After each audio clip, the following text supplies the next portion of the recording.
Guys किसी teacher की आवाज़ आ रही है, भागो। अब हम लोगों ने ऑब्जर्वेशन की हेडिंग दे देनी है। मेन तो ये 3 है क्योंकि तुम्हें टोटल 4 मिले हैं। इस तरह कॉलम बनाना है। ऐसा लग रहा है किसी हॉरर मूवी के सीन में आ गई हूँ। मोए मोए हो गया। मुझे तो डर लग रहा है कि हम लोग बस लेट ना हो जाए। कितने मजे का सीन लग रहा है यहाँ। अस्सलाम वालेकुम एवरीवन, कैसे हो आप सभी लोग। वेलकम हो गया आप लोग का एक और नए व्लॉग के अंदर। So yes guys, today is my chemistry practical. और मैंने लास्ट मोमेंट पे व्लॉग स्टार्ट किया है जब मैं रेडी हो गई हूँ। सुबह से मैं इतनी सुस्तपन में थी ना कि मेरा मुंह धोने का दिल भी नहीं करता। व्लॉग स्टार्ट करना तो दूर की बात है, क्योंकि मैं रात को लेट सोई थी और सुबह मुझे मम्मा ने 5 बजे उठा दिया। रात में लेट इसीलिए सोई थी क्योंकि कल मैं दिन में 3 घंटे सोई थी, जिसकी वजह से रात को मुझे नींद नहीं आ रही थी। वट एवर गाइस, आप लोग को मैं अपना सामान बताती हूँ कि मैं क्या क्या लेके जा रही हूँ, क्योंकि पिछली बार तो मैं आधी चीज़ें लेके जाना ही भूल गई थी। पिछली बार मैं अपनी रोल नंबर स्लिप और ये पेन मार्कर लेके जाना भूल गई थी। वहाँ जाके मुझे याद आया कि पेन मार्कर लेके आना है, जब मैंने दूसरों को ज्योमेट्री पकड़े हुए देखा। और रोल नंबर मुझे तब याद आया जब टीचर ने बोला कि रोल नंबर वाइज बैठो। असल में मेरी ना तबीयत ख़राब थी, मुझे बुखार था, इस वजह से मुझे याद नहीं रहा। अब मैं आप लोग को अपनी प्रैक्टिकल कॉपी खोल के दिखाती हूँ कि मैंने कैसी बनाई है। आप लोग एक्सपेक्ट कर रहे होंगे मैंने सुंदर राइटिंग की है। नो गाइस, मैंने बस गुजारे लाइक राइटिंग किया, क्योंकि वो लोग कौन सा गौर से देखते हैं, बस इस तरह ही फाड़ देते हैं। शुक्र है इस बार इस पर डायग्राम्स बनी हुई थी, मुझे बनानी नहीं पड़ी। ओके गाइस, आप लोग को समझ तो आई गई होगी कि कैसी लग रही है कॉपी। यार पहले मैं सोचती थी कि मैं ना कॉपी को बहुत सजा सजा के बनाऊंगी, लेकिन जब मेरा पहला प्रैक्टिकल था उन्होंने क्या किया, पकड़ी और फाड़ दी। उन्होंने तो राइटिंग पे नोटिस भी नहीं किया, इसलिए इस बार मैंने बस ना ऐसे गुजारा किया है। मैंने कहा क्या फ़ायदा इतनी मेहनत करने का, वो बड़ा खोल के देखते हैं सही से।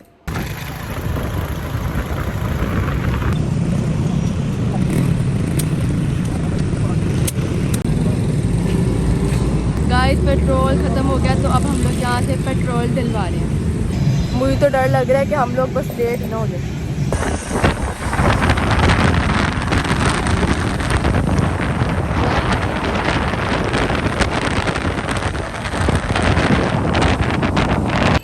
So guys finally I am here. यहाँ पे प्रैक्टिकल के अलावा फर्स्ट ईयर के भी पेपर्स हैं, जिसकी वजह से यहाँ पे बहुत लड़कियाँ हैं। और ये वैसे भी स्कूल है भी बहुत बड़ा। यार मैंने जिन लड़कियों के साथ बाकी प्रैक्टिकल दिए थे उनमें से अभी मुझे यहाँ पे सिर्फ 1-2 दिखाई दी हैं। अभी मुझे ना नर्वसनेस हो रही है, अगर बाकी बच्चों का कहीं और बना तो मतलब कि होता है ना कि आपके बॉडीज़ आपके साथ हों तो सुकून होता है बंदे को। सो गाइस अभी मैं उठती हूँ और आप लोग को दिखाती हूँ इस स्कूल का मतलब माहौल। बस एक बात है, जो गवर्नमेंट स्कूल्स होते हैं यहाँ पे प्लांट्स वगैरह इन्होंने बहुत लगाए होते हैं। ये देखो गाइस, ये अभी इसका एक हिस्सा है। मेरा दिल कर रहा है मैं ये ऊपर सीढ़ियों पे जाऊँ। चली जाती हूँ। वैसे भी अभी यहाँ पे कोई टीचर नहीं दिखाई दे रही और ना ही कोई आया जी। अगर आया जी होती ना तो अभी तक उन्होंने मुझे रोक भी दिया था, बेटा आप क्या कर रही हो, मोबाइल लेके फिर रही हो। शुक्र है कोई आया जी नहीं दिखाई दी मुझे। आराम स्कूल से व्लॉगिंग करूँगी अब। यार कितने मज़े का सीन लग रहा है यहाँ पे। तो मुझे ना बस 2-3 दिन मिल जाए, मैं तो यहाँ पे कंटेंट ही शूट कर लूँ। मुझे ना बहुत मज़ा आता है ऐसी जगहों पे जहाँ पे कोई भी ना हो। मतलब देखो वहाँ पे इसी साइड पे स्कूल के बाकी आवाम है, लेकिन यहाँ पे खामोशी है, तो मैं यहाँ पे सुकून के साथ व्लॉगिंग कर सकती हूँ। और वैसे भी मुझे अकेले रहना ही पसंद है। अभी मैं इन स्टेयर से आई हूँ और अभी इस ऊपर जा सकते हैं। ये देखो गाइस, यहाँ पे भी ऐसी ही है। अभी मैं सोच रही हूँ ऊपर जाऊँ। रू रू रू रू रू रू। लो जी, यहाँ पे तो ताला लगा हुआ है। मोए मोए हो गया। मेरे साथ तो पोपट ही हो गया यार। कोई बात नहीं गाइस, अब हम नीचे चलते हैं और बाकी एरियाज एक्सप्लोर करते हैं। इससे पहले कोई आ जाए मुझे रोकने के लिए। कचरा चेक करो यार, सफाई भी कर लिया करें थोड़ी सी। This is another area guys. ऐसा लग रहा है किसी हॉरर मूवी के सीन में आ गई हूँ। गाइस किसी टीचर की आवाज़ आ रही है, भागो। गाइस ये है लाहौर का सेक्रेटरीट एरिया, जिसे कचहरी बोलते हैं। गाइस प्रैक्टिकल हो गया है, अब मैं घर जाके आप लोगों को सारा कुछ बताती हूँ कि कैसा गया, हर चीज़ बताती हूँ। गाइस गर्मी बहुत ज़्यादा हो रही थी, इसलिए मैंने शिकंजवी ले लिया है। पापा हमें स्कूल छोड़ के चले गए थे, अब हमें खुद ही जाना पड़ेगा पब्लिक ट्रांसपोर्ट से। गाइस बाइक चेक करो, इतनी ज़्यादा रश लगा हुआ यहाँ पे, कितना ज़्यादा। मैं सुबह टाइम ना बस कम ही खाना खा के आई थी, इसलिए मुझे बहुत भूख लग रही है।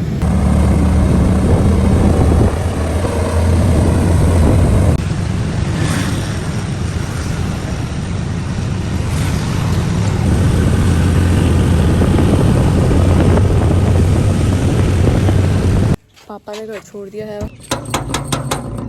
आंखों में इतना कचरा गया, इतना कचरा गया। मेरी ना जो सन ग्लासेस है वो ना ख़राब हो गई है, वो टेढ़ी हो गई है। नहीं लेके आऊँगी, मेरी आईज में बहुत ज़्यादा कचरा चला गया। गाइस आज मैं थकी नहीं। पिछली बार बायो के प्रैक्टिकल में भी मैं थक गई थी और फिज़िक्स के प्रैक्टिकल में भी, लेकिन शुक्र है केमिस्ट्री के प्रैक्टिकल में नहीं मैं थकी। जब पहले तो मैं मुँह धो लूँ, शूज़ चेंज कर लूँ, उसके बाद फिर मैं आप लोगों से बात करती हूँ। यार मैं ना शूज़ नहीं पहनती गर्मियों में। मैं कहती हूँ मुझे गर्मी लगती है, मैं कहती हूँ मुझे पाँव में पसीना आता है। ये मैं अकेली हूँ जो ऐसे बोलती है कि मुझे पाँव में पसीना आता है, मैं शूज़ नहीं पहनूंगी, या फिर आप लोग भी ऐसे ही बोलते हो? मुझे पाँव में ही नहीं, मुझे हाथों में भी इतना पसीना आता है। अगर मैं ज़्यादा लिखूँ तो मेरे हाथ गीले हो जाते हैं पूरे के पूरे। इवन कभी कभी मैं मोबाइल चला रही होती तब भी गीले हो जाते हैं हाथ, मोबाइल भी गीले हो जाते हैं। गाइस इनका रिजल्ट था, कितनी परसेंटेज आई है? मेरी 81 है। अमर मान ही नहीं रहा, उसकी 69 है। आपी जितने नंबर आए हैं उसको टोटल से डिवाइड करके 100 से मल्टीप्लाई करते हैं। 69 आ रही है, वहाँ पे ना कोई मिस प्रिंटिंग हुई है 89 की। मैं कह रहा हूँ 69 आ रही है, कह रहा नहीं 89 ही है। मैंने कहा 69 है, मान नहीं रहा। इस हिसाब से तो मेरी भी मिस प्रिंटिंग हुई है, मेरी 102 है मिस प्रिंटिंग। जी क्या लिखा है बताएं? दिखाओ जरा। 89.9%। झूठ मारी जाता है। झूठ मारते नहीं, बोलते हैं। गाइस देखते हैं अमर का रिजल्ट। अच्छा जी, इंग्लिश ए के पेपर में आए हैं। बस मैं ये नहीं दिखा। रुको छोड़ो। 50 में से 33। अमर इंग्लिश में बहुत कम है। उर्दू में 50 में से 25। उर्दू का ना 100 में से आया था, वो 50 में से। उसमें इतने 3-4 मर्द से ख्याल दिए हुए हैं, 3-4 वो क्लासे दिए हुए हैं। ऊपर से टाइम कितना होता है। मुझे 4 सर्टिफिकेट मिले, इसको एक भी नहीं मिला। बहुत कम नंबर है ये तो। मैथमेटिक्स में 25 में से 21। शुक्र है मैथ में अच्छे आए हैं। कंप्यूटर में भी 25 में से 23 अच्छे हैं। इस्लामियत में भी अच्छे हैं 25 में से। बस 2 पेपर मेरे। अल्लाह, साइंस में क्या किया है? 25 में से 12 नंबर हैं।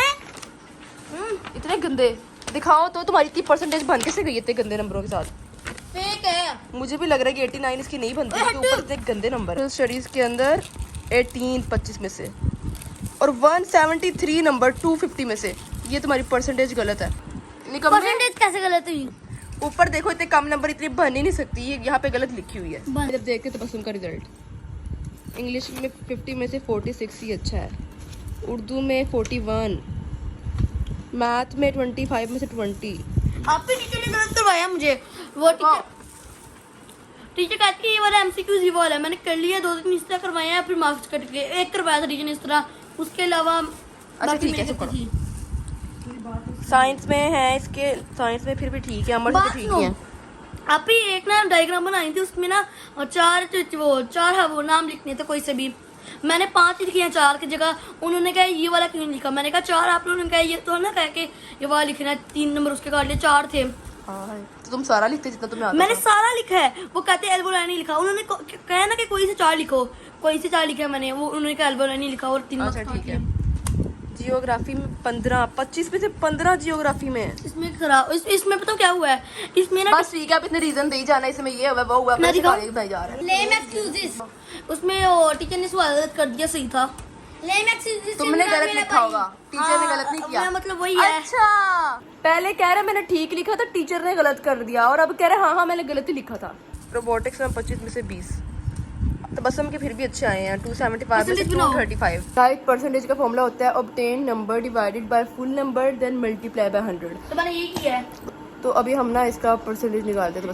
तबस्सुम के नंबर हैं 233, 275 में से डिवाइडेड बाय फुल नंबर है 275 इक्वल्स मल्टीप्लाई बाय 100। 81 परसेंटेज बन रही तुम्हारी। मैंने क्या कहा था? अब अमर की निकालते हैं। अमर के नंबर आए हैं 173। अब इसको हम डिवाइड करते हैं 275 से। 250। अमर के टोटल नंबर है 250 और उसके आए हैं 173। 173 divided by 250 equals multiply by 100 equals 69 है। मैंने क्या कहा था? 69 है। तो कई 69। एक सेकंड, तुमने 2 दफा आंसर दबा दिया, इसमें से 6.9 आया। गाइस इसको छोड़ो, मतलब कि हमें समझ आ गया कि अमर की परसेंटेज 69 बन रही है। कौन अक्लमंद है? वैसे मुझे यकीन नहीं हो रहा क्योंकि हमेशा अमर के नंबर ज्यादा आते हैं और तबस्सुम की कम। इस बार तुम्हारे गाइस मैं 3 क्लास में 99 आए थे, सिर्फ 3 मार्क्स कटे थे। 3 में तो बेटा मेरे भी आते रहे 99। 4 में भी अमर के कितने गंदे आए हैं, 4 में 69, मेरे 4 में 98 आए थे। उसका ए ग्रेड आया है। ए ग्रेड नहीं है, ये 69% है, वहाँ पे गलत लिखी हुई है 89%। पढ़ने वाला लेकिन इसको ना विटामिन 76 की कमी हो रही है। विटामिन सी की कमी हुई है, विटामिन चप्पल। ये देखो अभी भी मोबाइल चला रहा है। ट्यूशन वाले टीचर देखेंगे ना, वो सच्चाई बता देंगे, बस आप लोग देख लो जो उनके सामने तुम्हारी सच्चाई आएगी। जो गाइस अब हम निकालते हैं इसके सर्टिफिकेट्स अंदर कर लीजिए। ये नहीं, ये तो पेपर्स हैं। देखो तबस्सुम, ये किस लिए मिला तुम्हें? Best scientist. साइंटिस्ट देखो गाइस, साइंटिस्ट। मैं प्रोजेक्ट वगैरह बनाता हूँ ना, इसलिए। अच्छा, दूसरा सर्टिफिकेट है बेस्ट ऑथर सर्टिफिकेट। ये तुम्हें किस लिए? तुम ऑथर भी हो? ये तुम कब बने? गाइस इसे खुद भी नहीं पता कि इसे सर्टिफिकेट क्यों मिला है, लगता है गलती से मिल गया होगा। नहीं, मेरी राइटिंग अच्छी है, मजाक कर रहा हूँ मैं, सब वो काम मजाक लिखता हूँ, टीचर मेरे से देख के करवाती है। गाइस ये है थर्ड सर्टिफिकेट। ये किस लिए है? Certificate of appreciation. ये तो सब बच्चों को मिला, लेकिन अच्छा। हमको ये भी नहीं मिला। गाइस ये अप्रिशिएट करने के लिए मिला है। चलो ठीक है, ये मैं तुम्हें कहती हूँ कि ये डिजर्व करते हो तुम, क्योंकि पहली दफ़ा तुमने ऐसा कोई काम किया है कि तुम्हें अप्रिशिएट किया जाए। वैसे तो तुम करते नहीं हो ऐसा कोई काम। ये वाला सर्टिफिकेट नहीं है, ये तो हमने समर कैंप ज्वाइन किया ना, इसलिए। अमर को भी यही मिला, अमर को इसके अलावा कुछ भी नहीं मिला, वो कह रहा है ये सर्टिफिकेट। गाइस ने इसलिए मिला क्योंकि इन्होंने समर कैंप के अंदर ज्वाइन किया ना, इसलिए पार्टिसिपेट। ये सर्टिफिकेट नहीं है ना इतना खास, मतलब कि जो ऊपर है सभी तो सबको मिला जिसने पार्टिसिपेट किया है। वैसे मेन तो ये 3 है। अमर को इनमें से कोई भी नहीं मिला। गाइस मतलब कि तुम्हें टोटल 4 मिले हैं। अमर को ये वाला मिला बस, ये तो सबको मिला है। माशाल्लाह, अगली बार ना तुम 91 ले लेना परसेंटेज, तो तुम्हें मान लूंगी तुम। गाइस मेरी 85 से ज़्यादा आई थी, मैंने चेक किया ना पेपर वगैरह, फजूल गलतियां काटी हैं। ये है घर की छोटी और बेशर्म औलाद जिसका रिजल्ट गंदा है, तो फिर भी शर्म नहीं आ सर्टिफिकेट भी मुझे मिले हैं। रही। एक मिला है, वो तो सबको मिला है। वो उसका नहीं है, समर वेकेशन तो हम जाने स्टार्ट हुए, अभी तो मम्मा ने हमें हाँ, कल हाँ। करवाना है। वो पार्टिसिपेशन उसके ऊपर लिखा हुआ है बेटा जी। झूठे, कितना झूठ बोलते हो तुम, बहानेबाज।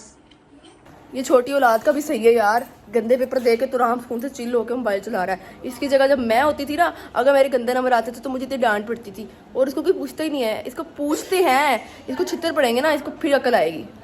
इसको पूछते सारे ही हैं, लेकिन ना इसको तो ढील दी हुई है, इसीलिए ओवर हो गया। अब इसके पापा से मैं शिकायत लगाऊंगी, फिर इसको अकल आएगी। तो गाइस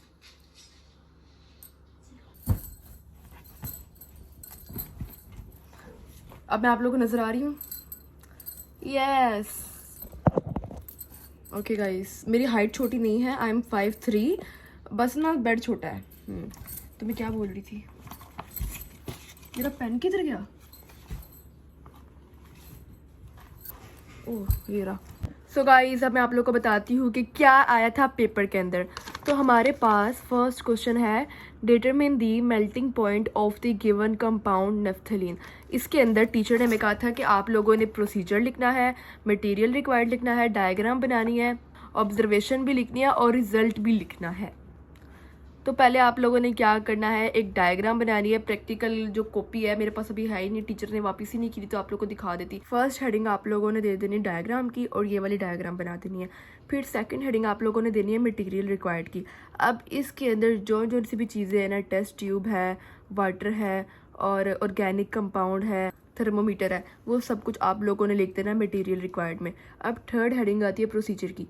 उसमें आप लोगों ने क्या करना है, इस डायग्राम में जो कुछ भी हो रहा है ना, उसको अपनी वर्डिंग में लिख देना है, वो प्रोसीजर बन जाएगा। आप लोग पहले अपने दिमाग में लेके आओ, उर्दू में बनाओ कि यहाँ पे हो क्या रहा है, फिर उसको इंग्लिश में करके लिख दो। रट्टे ना मारना। आपकी बुक में जितनी भी डायग्राम्स है ना, उसको आप लोग एक दफ़ा देख लेना और उसका प्रोसीजर समझ लेना। फिर वहाँ पर आप लोग अपनी वर्डिंग में भी लिख सकते हो, क्योंकि ज़रूरी तो नहीं है कि जो मुझे आया नेफ्थलीन वाला आप लोग उससे यही पूछा जाए, वो आप लोग उससे कुछ और भी तो पूछ सकते हैं। अब मैं आप लोग को बता देती हूँ कि मैंने इस डायग्राम का प्रोसीजर क्या लिखा था।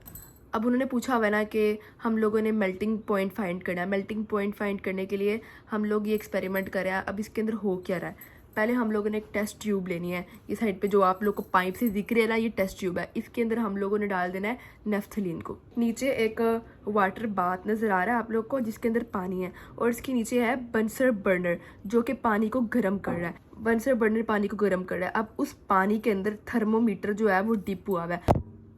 अब जब बंसर बर्नर की आग की वजह से पानी गर्म हो रहा है ना, पानी के गर्म होने की वजह से वो जो हीट है ना वो टेस्ट ट्यूब तक पहुंच रही है। अब टेस्ट ट्यूब के अंदर क्या है, नेफ्थलीन, तो नेफ्थलीन जो है वो भी गर्म हो रहा है। टेस्ट ट्यूब के अंदर क्या है, नेफ्थलीन, और टेस्ट ट्यूब के साथ ही आप लोगों को दिख रहा होगा थर्मोमीटर। जिस वक्त जो नेफ्थलीन है वो सॉलिड से लिक्विड हो जाएगा ना, थर्मोमीटर जो है नोट कर लेगा और वही होगा उसका मेल्टिंग पॉइंट।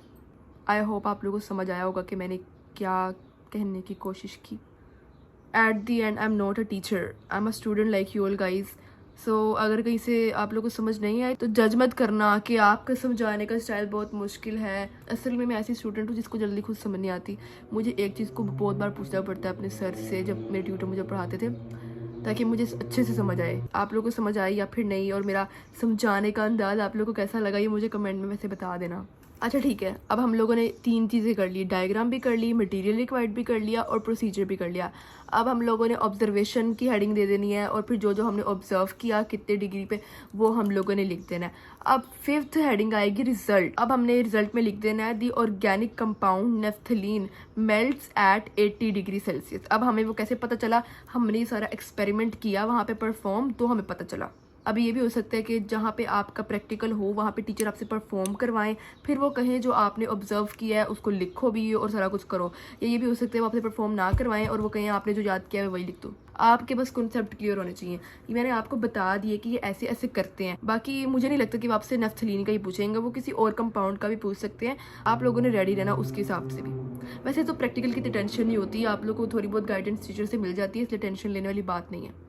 आप लोग यहाँ पे दिख रहा होगा कि जो फर्स्ट क्वेश्चन है उसके 2 पार्ट है, दरमियान में और लिखा हुआ है। फर्स्ट क्वेश्चन का फर्स्ट पार्ट भी कर सकते हो और सेकंड पार्ट भी कर सकते हो, लेकिन मैंने फर्स्ट किया था नेफ्थलीन वाला जो मैंने अभी आप लोग को समझाया।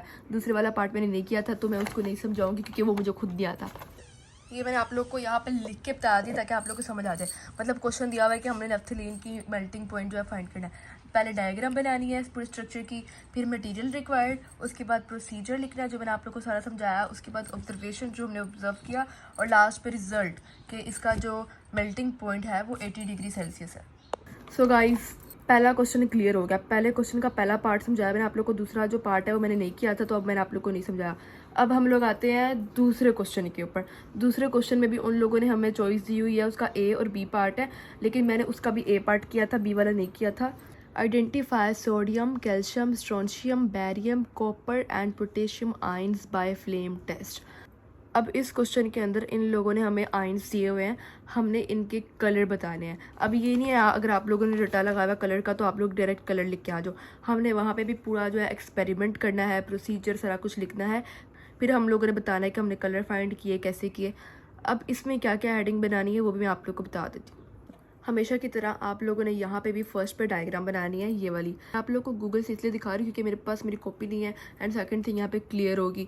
अब आप लोगों ने ये डायग्राम बना देनी है। अब इस डायग्राम में जो जो चीज़ें यूज़ हो रही हैं आप लोग मटेरियल रिक्वायर्ड में लिख सकते हो। उसके बाद आता है प्रोसीजर। सेम वही चीज़ करनी है जो हम लोगों ने पिछले वाले क्वेश्चन के अंदर की है। इस डायग्राम में जो भी हो रहा है उसको हम लोगों ने अपने दिमाग के अंदर समराइज़ करना है, फिर उसको हमने स्टेप्स बना के इंग्लिश में लिख देना है। अब यहाँ पे हो के रहा है, मैं आप लोग को समझा देती हूँ। गाइस, इस डायग्राम के अंदर आप लोग को एक वायर दिखाई जा रही होगी। आप लोग को हाइड्रोक्लोरिक एसिड का सोल्यूशन दिख रहा है, नाइक्रोम वायर है ऊपर। नाइक्रोम वायर को पहले हम लोगों ने हाइड्रोक्लोरिक एसिड के अंदर डिप करना है। जब हम उसके अंदर डिप कर लेंगे हमने उसको बाहर निकालना है, और यहाँ पे जो आप लोग को बंसन बर्नर दिखाई दे रहा है यानी कि आग, उसके ऊपर आप लोगों ने उस जो वायर है ना उसको गर्म करना है, जिसकी मदद से वो वायर पूरी की पूरी साफ़ हो जाएगी। फिर उस वायर को हम लोगों ने साइड पे सैंपल दिखाई दे रहा होगा सबसे लास्ट पे, उसके अंदर हमने उस वायर को डिप करना है। अब उस सैंपल के अंदर जब अगर हमने सोडियम आयन का कलर फाइंड करना है तो उस सैंपल के अंदर सोडियम का साल्ट होगा। अगर हमने पोटेशियम आयन का कलर फाइंड करना है तो उस सैंपल के अंदर पोटेशियम साल्ट होगा। ठीक है, अब हमने क्या किया, पहले हमने वायर को हाइड्रोक्लोरिक एसिड में डिप किया, फिर गर्म किया, फिर उस वायर को सैंपल के अंदर डिप किया। जब सैंपल के अंदर डिप करेंगे तो थोड़ा सा जो सैंपल है वो वायर के ऊपर लग जाएगा। अब उस वायर को हमने नॉन ल्यूमिनस फायर के ऊपर जो है ना गर्म करना है। नॉन ल्यूमिनस फायर मतलब कि जो होती है ना ब्लू साफ शफाफ आग, उसके ऊपर जब हम गर्म करेंगे तो हम ऑब्जर्व कर सकते हैं कलर को, और जो कलर हमें दिखाई देगा वो कलर होगा उस आयन का। यानी कि अगर पोटेशियम साल्ट हमने लगाया था वायर के ऊपर तो पोटेशियम आयन का कलर ऑब्जर्व हो जाएगा। अगर उस सैंपल के अंदर सोडियम साल्ट होगा तो जो कलर ऑब्जर्व होगा वो सोडियम आयन का होगा। अगर आप लोग को मेरी बात की समझ नहीं आ रही तो आप लोग वीडियो को दोबारा देख सकते हो पीछे करके, ठीक है। दोबारा से मैं तो कहती हूँ एक दफ़ा दोबारा से देखो, आप लोगों को समझ आ जाएगी।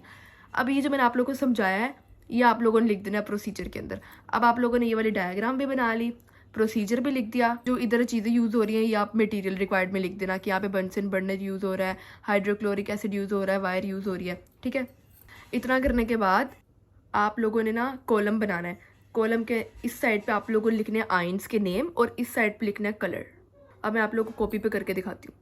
उन्होंने आपसे पूछा हुआ है ना, identify given ions colour by flame test. उन्होंने आइंस के नेम क्वेश्चन पेपर पे दिए हुए हैं। आप लोगों ने पहले डायग्राम बनानी है जो मैंने आप लोगों को दिखाई है, उसके बाद उस डायग्राम में जो भी चीज़ें है वो मटेरियल रिक्वायर्ड में लिख देनी है। थर्ड पे प्रोसीजर जो भी मैंने अभी आप लोगों को समझाया है। फोर्थ पे आप लोगों ने लिखने हैं कलर। यहाँ पे मैंने कलर लिखा, आप लोगों ने कलर की हेडिंग देनी है। आप लोगों ने इस तरह कॉलम बनाना है। आपने इस साइड पे हेडिंग दे देनी है आइंस की और इस साइड पे हेडिंग दे देनी है कलर्स की। आप लोगों ने नंबरिंग दे के यहाँ पे आइंस के नेम लिख देना है जो कि उन्होंने क्वेश्चन पेपर पे ऑलरेडी दिए हुए हैं। और फिर यहाँ पे आपने कलर्स लिखने हैं जो कि आप लोगों ने एक्सपेरिमेंट करके ऑब्जर्व किए। मान लो उन्होंने दिया हुआ है सोडियम का कलर फाइंड करना है, सोडियम लिखा इधर, और आप लोगों ने एक्सपेरिमेंट किया, आप लोग को पता चल गया उसका कलर येलो है। ऐसे ही वहाँ पे और भी नेम्स दिए होंगे, आप लोगों ने एक्सपेरिमेंट करके आगे कलर लिख देना। अब फिफ्थ पे आता है रिजल्ट। रिजल्ट पे आप लोगों ने लिखना है, रिजल्ट पे आप लोग ये लिख देना, we find the colours of the given ions by flame test. आप लोग ये लिख देना रिजल्ट के अंदर। ये क्वेश्चन नंबर 2 था। क्वेश्चन नंबर 2 के भी ए बी पार्ट थे, मतलब उनमें से एक करना था। मैंने ए वाला पार्ट किया और बी वाला चॉइस पे छोड़ दिया। Guys I think it's time to end the vlog. अगर इस वीडियो ने आप लोग की थोड़ी सी भी हेल्प की है so don't forget to subscribe me. इतनी मेहनत करके मैंने आप लोग के लिए इतनी प्यारी वीडियो बनाई, एक सब्सक्राइब, लाइक और कमेंट तो बनता ही है गाइज। आप लोग बेल आइकन को क्लिक कर दो ताकि जब भी मैं कोई नई वीडियो पोस्ट करूँ आप लोग को फ़ौरन पता चल जाए। गाइज मैंने एक चीज़ बोलनी थी, मैं भी आप लोग की तरह स्टूडेंट हूँ। जिस तरह आप लोग को प्रैक्टिकल देने से पहले नहीं पता होता क्या आएगा और परफेक्टली क्या चीज़ें करनी है, मुझे भी नहीं पता होता। बस फ़र्क इतना होता है कि जब मैं प्रैक्टिकल दे के आती हूँ वहाँ पे टीचर ने जो भी गाइडेंस दी होती है, मैं जो भी एक्सपीरियंस करती हूँ, मैं अपना एक्सपीरियंस आप लोग के साथ शेयर कर देती हूँ। और दूसरी चीज़, मैंने आप लोग को ये सारी चीज़ें बताई ना, ऐसे हेडिंग देनी है, ऐसे ऐसे लिखना है, मैं सारा कुछ एग्जैक्टली परफेक्टली वहाँ पे ऐसा नहीं लिख के आई। मैं गलतियाँ करके आई हूँ, लेकिन मैं आप लोग को अपनी गलतियाँ नहीं बताती। मेरी जो भी गलतियाँ हुई होती हैं मैं उन्हें गूगल से सर्च करती हूँ कि अच्छा ये ऐसे नहीं ऐसे था, फिर जो चीज़ करेक्ट होती है वो वीडियो में बताती हूँ ताकि आप लोगों से वो गलती ना हो। गलतियाँ तो मैंने भी बड़ी की हैं गाइज आप लोग की तरह प्रैक्टिकल में, क्योंकि मेरे पास कोई ऐसा यूट्यूब चैनल नहीं था जो कि मुझे ऐसे गाइड करे जिस तरह के मेरा चैनल आप लोग को गाइड करता है। तो इसी बात पे सब्सक्राइब कर दो गाइस प्लीज़। मेरे सब्सक्राइबर्स बढ़वा दो गाइस, जल्दी जल्दी से मेरे सब्सक्राइबर्स 2K करवाओ। 2K तो होने वाला है, 2K के हम लोग बहुत ज़्यादा करीब है। अपना ख्याल रखो। मैं व्लॉग को एंड करने लगी हूँ और मैं आप लोग को बात बताऊँ, मैंने खाना नहीं खाया आके। मैं आप लोग को बता रही थी ना मुझे भूख लग रही है, मैंने बस आके ना मैंने जल्दी से आके व्लॉग ही शूट किया, क्योंकि अभी जब मैं आई थी मेरे जहन में सारी बातें थी तो मैंने सोचा अभी शूट कर देती हूँ। बाद में मैंने फिर ना बिजी हो जाना था और मैंने भूल भी जाना था। और गाइस आप लोग को एक बात बताऊँ, tomorrow is my farewell in my school. I am so happy for that. और मैं कल व्लॉग बनाऊंगी अपनी फेयरवेल पार्टी का।